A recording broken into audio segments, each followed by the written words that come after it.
Terima kasih. Anda masih bersama kami di Kompas Petang. Saya Cynthia Rompas. Saudara, di tengah isu hubungan Jokowi dan PDI Perjuangan yang memanas, sejumlah politisi PDIP menyoroti peristiwa pencopotan baliho Ganjar Mahfud di Bali saat Jokowi sedang melakukan kunjungan kerja ke wilayah tersebut. Ketua Bidang Kehormatan DPP PDI Perjuangan Komarudin Watubun mempertanyakan pencopotan baliho bergambar Capres-Cawapres Ganjar Pranowo dan Mahfud MD yang terpasang di Kabupaten Gianyar, Bali. Bahkan, bendera PDIP yang berkibar pun ikut diturunkan. Komarudin meminta para simpatisan dan kader PDIP untuk melakukan investigasi terkait pencopotan baliho pada saat Presiden Jokowi melakukan kunjungan kerja di Bali. Di Bali ya. Di daerah Bali itu kan kita tahu Bali itu sarangnya banteng, ya kandangnya banteng. Jadi kalau sampai ada yang berani melakukan tindakan begitu, itu mereka harus segera melakukan investigasi ke bawah. Karena itu saya bisa melihat itu sebagai sebuah provokator. Masa kandang orang bisa berani sekelas itu. Tapi kalau banteng jangan diganggu. Banteng ini kalau diam jangan diganggu, karena kalau dia bangun dia brutal itu Pak. Di tengah isu kerenggangan hubungan Jokowi dan PDIP, Ketua DPP PDIP Puan Maharani menegaskan jika hubungan Jokowi dan PDIP baik-baik saja. Puan mengaku masih akan terus bertemu Presiden sesuai dengan tugasnya sebagai Ketua DPR. Siapa yang panas ya? Atau kemudian siapa yang kritis? Kemarin di hari santri saya bertemu dengan Presiden, acara bareng-bareng di Surabaya. Jadi kalau menanyakan akan ada pertemuan, akan ada selalu pertemuan antara Ketua DPR dengan Presiden Republik Indonesia. Karena saya sebagai Ketua DPR tentu saja secara fungsional tetap harus menjalankan tugas-tugas saya sebagai Ketua DPR bersama atau ada presiden atau tidak ada presiden, begitu juga presiden. Jadi pasti akan ketemu terus sama presiden. Sementara Presiden Jokowi memilih untuk tidak merespon pernyataan elit PDI Perjuangan yang menyatakan kecewa karena merasa ditinggalkan usai Gibran menjadi bacawa pres Prabowo. Yang bilang dia kecewa karena Bapak sekarang menjauh seperti itu, Pak Pro ke sebelah seperti apa Pak? Saya nggak ingin mengkomentari. Terima kasih Bapak. Ketegangan Jokowi dengan PDIP tak hanya tergambar dari sorotan terkait pencopotan baliho di Bali. Keputusan Jokowi yang mendukung Gibran Raka Buming Raka jadi cawapres Prabowo lewat perubahan aturan batas usia capres-cawapres juga dikecam sejumlah pengurus PDIP. Kemarin, saudara, sejumlah bendera PDI Perjuangan hingga baliho Ganjar Mahfud dicopot saat Presiden Joko Widodo melakukan kunjungan kerja ke Bali. PDI pun mengkritisi pencopotan baliho ini. Apa alasan pencopotan ini? Kejadian ini bakal memperburuk hubungan Jokowi dan PDIP. Kita akan bahas bersama Ketua Bidang Kehormatan DPP PDI Perjuangan, Pak Komarudin Watubun, dan juga Direktur Eksekutif Indikator Politik sudah ada Mas Burhanuddin Muhtadi, dan juga Pak Iwayan Wirka selaku Koordinator Divisi Penanganan Pelanggaran Bawaslu Provinsi Bali. Selamat sore Bapak-Bapak, terima kasih sudah bergabung bersama kami di Kompas Petang. Selamat sore. Saya langsung ke Pak Komarudin. Pak Komarudin, Anda menyebut harus ada investigasi. Bahkan Anda juga menyebut ada indikasi provokasi ini. Apa yang Anda lihat dari peristiwa ini? Ya, itu kan diberitakan di media nasional ya. Dan apakah kebetulan atau tidak kebetulan, tapi bendera baliho yang diturunkan itu semua PDI Perjuangan. Dan itu termasuk juga calon presiden dan wakil presiden. Itu yang harus dihindari karena itu sangat berbahaya. Bukan saja di Bali, PDI Perjuangan ini kan Sabang Merauke. Jadi anak-anak dari daerah itu semua bereaksi melihat hal seperti begitu. Jadi saya berharap aparat di bawah harus mendengar apa kata presiden kemarin dalam pertemuan makan siang bersama sama 3 calon presiden dan wakil presiden, bahwa beliau tetap menginginkan pemilu yang aman, beliau tetap berdiri netral di tengah, jangan terkesan tindakan mereka itu justru kontradiksi dengan apa yang disampaikan Presiden di Istana. Tapi kan ini alasannya sebagai bentuk estetika. Estetik, tidak ada aturan presiden buat acara lalu baliho spanduk begitu harus diturunkan. Ya, tidak ada. Berapa waktu lalu presiden kunjungan ke Sumatera Barat juga ada baliho spanduk banyak di sana, nggak apa-apa itu. Oke, saya akan ke Mas Burhan. Mas Burhan, peristiwa penurunan baliho dan juga bendera PDIP ini sebenarnya bisa menggambarkan apa sih menurut perspektif Anda? Apakah ini menggambarkan bahwa hubungan PDIP dan juga Jokowi ini semakin merenggang? Karena ini kan yang dicopot nih jalur yang akan dilewati oleh RI1. Ya, pertama begini, sebelum kita beropini berkaitan dengan apa yang terjadi di Bali, kita perlu pastikan dulu apakah pencopotan baliho spanduk ini hanya terhadap spanduk baliho Mas Ganjar dan Prof Mahfud MD, ataukah ada juga capres atau partai lain di luar dari PD Perjuangan yang dicopot baliho atau spanduknya? Karena pengakuan Kasatpol PP Bali mengatakan bukan hanya baliho spanduk Mas Ganjar Prof Mahfud, tapi juga ada capres lain. Nah, tetapi lagi-lagi ini perlu dikonfirmasi. Cuma kalau di wilayah Bali yang kita tahu kandang banteng, kemungkinan besar memang yang paling banyak dicopot adalah baliho spanduk Ganjar dan Prof Mahfud MD. Karena kita tahu ini adalah stronghold-nya PD Perjuangan. Yeah. Dan aturannya juga harus kita diskusikan.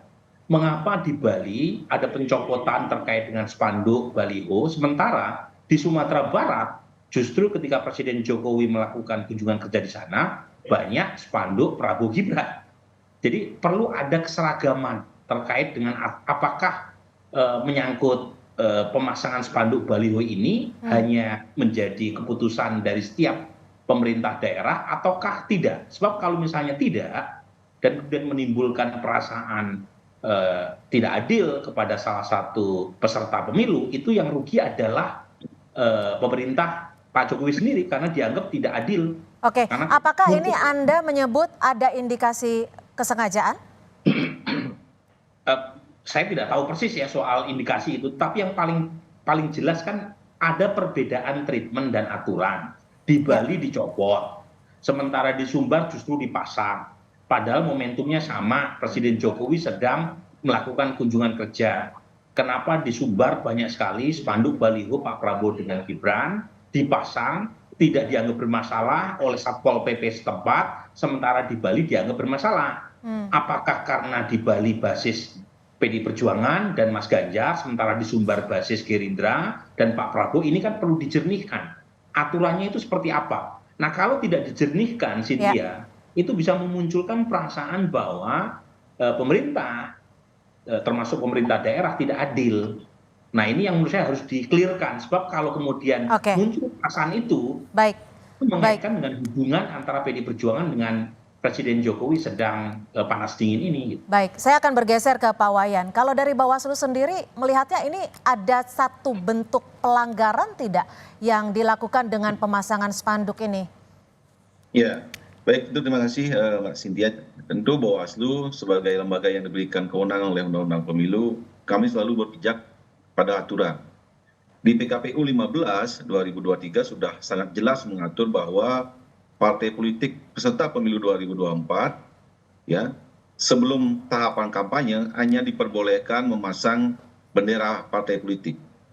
Nah, jadi terhadap pemasangan bendera tersebut ya, kecuali dipasang di tempat-tempat yang dilarang ya, di tempat depan ibadah, di tempat pendidikan dan di fasilitas pemerintah, ya tentu kami tidak berwenang untuk meminta Satpol PP untuk menertibkan. Nah, terhadap baliho, ya baliho, spanduk dan lain sebagainya yang memuat unsur-unsur ajakan, memuat citra diri, ya, sepenuhnya kewenangan kami berikan kepada Satpol PP. Kenapa? Karena saat ini belum ditetapkannya daftar calon tetap dan juga belum adanya calon pasangan presiden dan calon wakil presiden, sehingga itu menjadi ranah Satpol PP untuk menertibkan sesuai dengan perda masing-masing. Demikian Mas Indian. Jadi bukan pelanggaran ya kalau dari Bawaslu sendiri ya? Bawaslu belum bisa menyentuh. Kenapa? Karena subjek hukum ya, subjek hukum yang melanggar itu kan adalah peserta pemilu. peserta pemilu di sini kan ada 3 partai politik, pasangan calon presiden dan wakil presiden, dan calon DPD. Oke. Saat ini calon-calon tersebut belum ada. Oke. Calon presiden belum ada, sehingga kami belum bisa menyentuh apabila ada perbuatan-perbuatan yang mengarah ke unsur-unsur kampanye.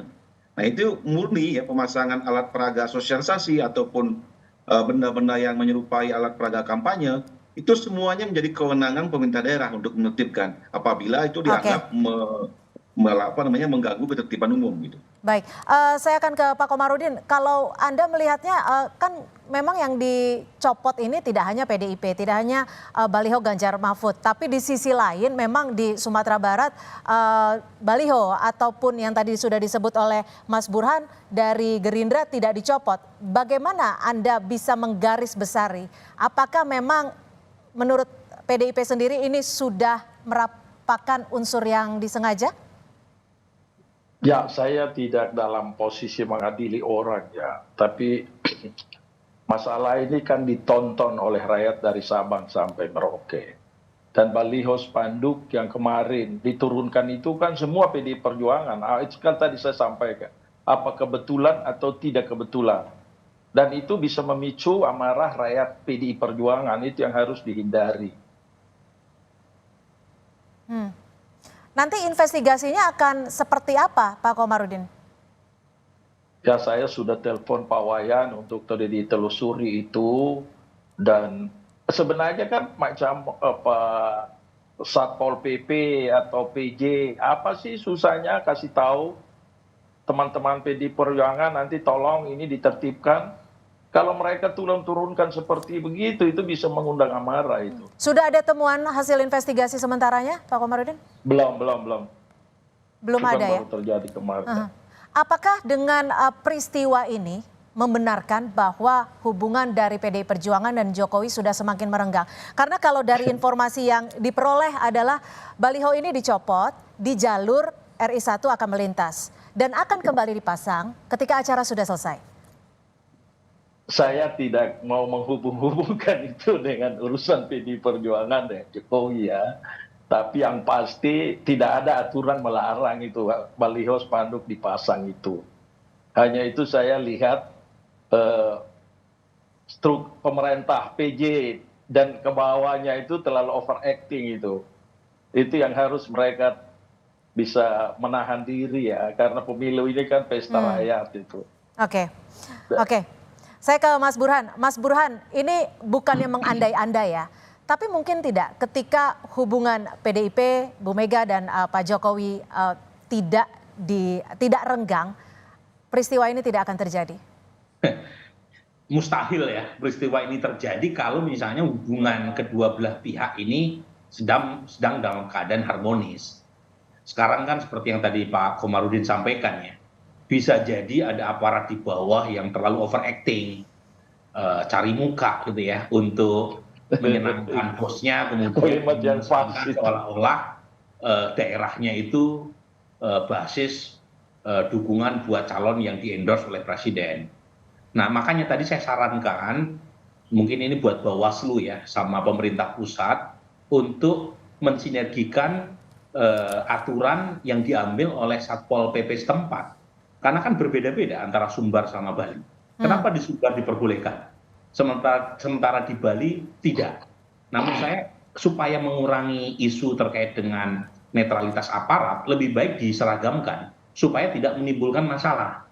Jadi yang kedua adalah ya harus dipastikan bahwa memang yang menjadi korban apakah hanya baliho spanduk PDI Perjuangan, termasuk capres yang diusung oleh PDI Perjuangan, ataukah ada juga baliho spanduk dari capres lain yang dicopot. Kalau saya pribadi kemungkinan klaim itu ada benarnya dari Satpol PP setempat ya. Tetapi karena ini basis PDI Perjuangan, ya pasti otomatis yang paling banyak korbannya adalah baliho spanduk Mas Ganjar atau PDI Perjuangan. Itu lihat di gambarnya kan kelihatan di situ.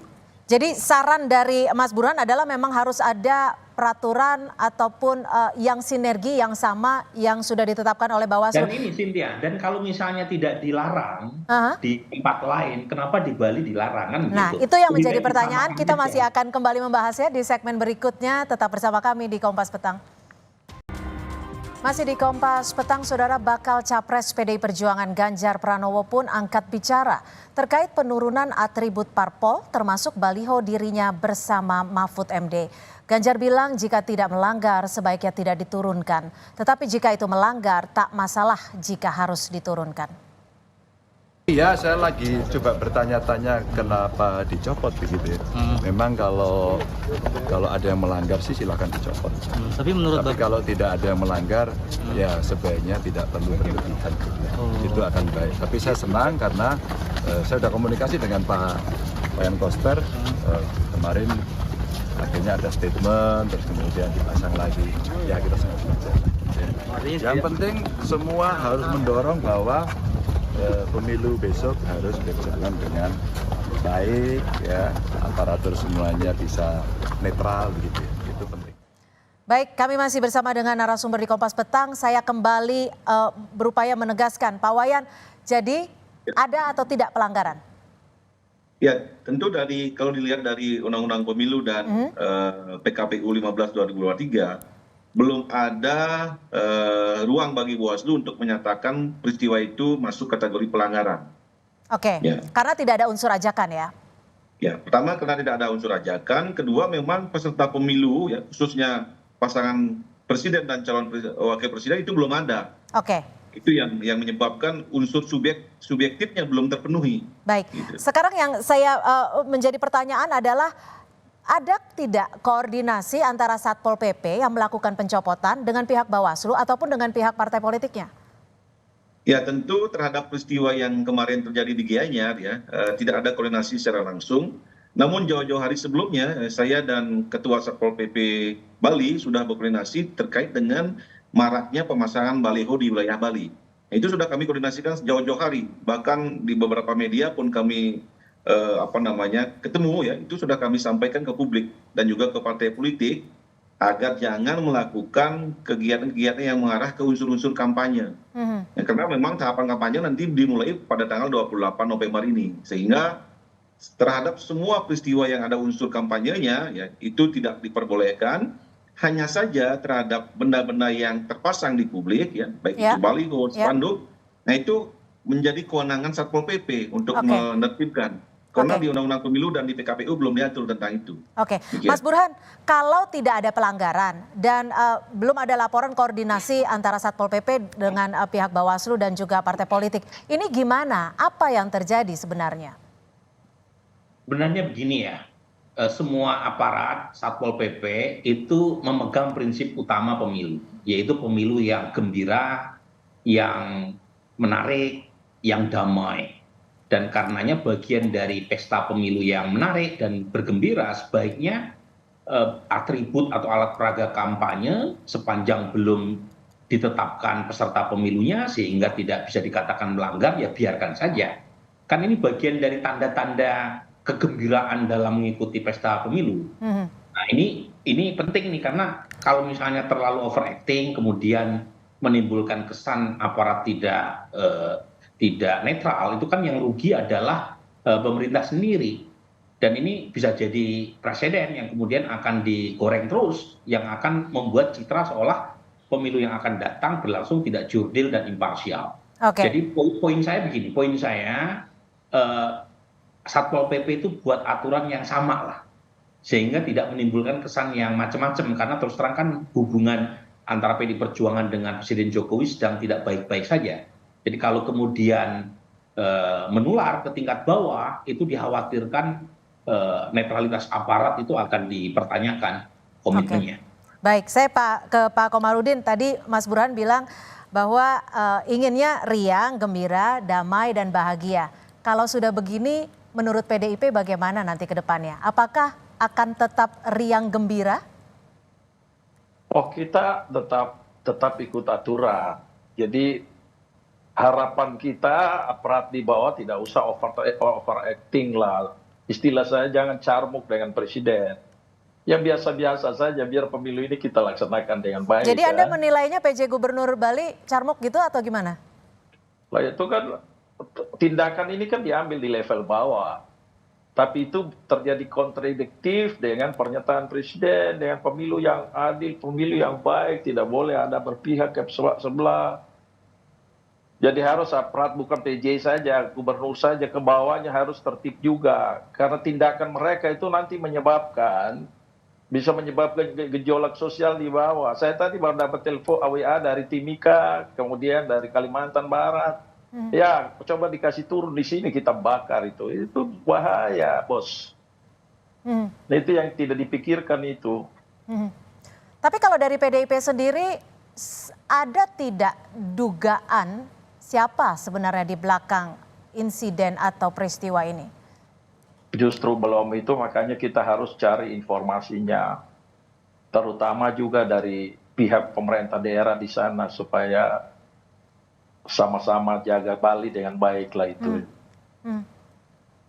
Kalau dari Mas Burhan, perspektif Anda siapa di balik insiden ini? Dan apakah peristiwa ini akan mempengaruhi nantinya terhadap elektabilitas masing-masing pasangan calon, khususnya yang mencalonkan anak dari Presiden Joko Widodo? Begini ya, lepas dari persoalan elektoral, tujuan utama kita, siapapun yang menang, siapapun yang kalah, hasil pemilu itu legitimate, bisa diterima oleh semua pihak. Ini penting nih, sebab kalau misalnya pemilu tidak diterima oleh sebagian kelompok, maka legitimasi politik dan sosial pemilu tadi menjadi diragukan. Jadi meskipun saya tahu tadi ya, saya kebetulan ini Pak Komarudin ya lihat di Twitter itu yang menjadi korban pencopotan itu bukan hanya baliho, spanduk, Ganjar Mahfud ya. Saya lihat ada juga capres lain yang dicopot. Itu persis dengan kesimpulan Bawaslu Bali ya, hasil penelusurannya. Tetapi memang yang paling banyak korbannya adalah baliho, spanduk, stikernya PDI Perjuangan. Nah, soal ini tuh harus clear dulu bahwa kita pengen pemilu yang legitimate, pemilu yang gembira, dan karenanya aparat di bawah itu nggak boleh overacting.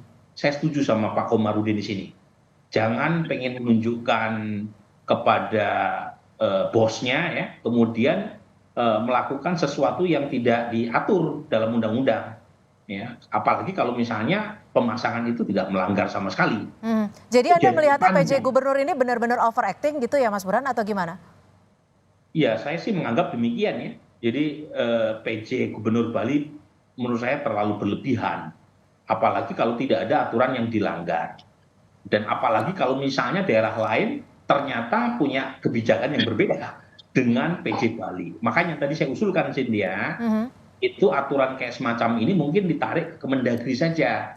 Jadi biar Kementerian Dalam Negeri yang memutuskan.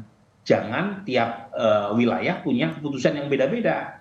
Apalagi tahapan kampanye formalnya kan belum dimulai ya. Oke. Jadi biar seragam. Jadi kan misalnya teman-teman PDI Perjuangan bisa mempersoalkan. Kenapa yang di Sumbar tetap dipasang? Apakah di Sumbar itu masalah estetika tidak menjadi persoalan? Sementara di Bali jadi masalah. Baik. Estetika itu di mana-mana kan harusnya sama ya. Dan ukuran estetika juga harus jelas. Tidak bisa ukuran estetika menurut masing-masing orang lalu suka cabut-cabut bendera. Nah itu, jadi lebih baik ditarik ke atas. Pak Tito sebagai Mendagri mungkin bisa mengambil kesimpulan setelah mendengar ya aspirasi semacam ini, biar tidak menimbulkan perasaan tidak adil atau perasaan diperlakukan secara tidak netral. Nah ini penting nih supaya legitimasi pemilu bisa kita. Jadi ada keseragaman peraturan sehingga di setiap provinsi, setiap daerah juga mendapatkan perlakuan yang sama. Terakhir Pak Komarudin, tadi Anda menyebut dapat WA yang tampaknya sudah mulai memanas gitu ya dari rekan-rekan PDI Perjuangan. Lalu apa yang akan dilakukan PDI Perjuangan agar bisa menekan apa ya namanya ya ataupun meredam gejolak yang ada di tubuh PDIP ini? Ya kita lewat WA saya jawab tadi dan termasuk berita begini kan Anda membantu saya untuk menenangkan kondisi di bawah kan. Jadi terima kasih juga sore hari ini bisa kirim pasukan ke rumah saya di Kalibata untuk meredam situasi ya. Baik, jadi imbauan Anda untuk tetap tenang terhadap rekan-rekan PDIP lain di setiap provinsi? Ya, kita tetap taat aturan, tapi sekali lagi ya saya minta dari pemerintah daerah, baik di Bali maupun di daerah lain, hindarilah cari-cari muka untuk kasih pamer itu ke sana, dilihat di layar TV, bendera, spanduk, baliho ya PDI Perjuangan diturunkan begitu bisa mengundang emosi masyarakat pendukung PDI Perjuangan. Baik, terima kasih. Tentunya yang kami harapkan sebagai masyarakat Indonesia adalah bagaimana pemilu sebagai pesta rakyat bisa terselenggara secara jujur, adil, tapi juga bahagia. Terima kasih Pak Komarudin Watubun, Ketua Bidang Kehormatan DPP PDI Perjuangan, dan juga Mas Burhanuddin Muhtadi, Direktur Eksekutif Indikator Politik, dan Pak Wayan Wirka, Koordinator Divisi Penanganan Pelanggaran Bawaslu Provinsi Bali. Terima kasih sudah bergabung bersama kami di Kompas Petang.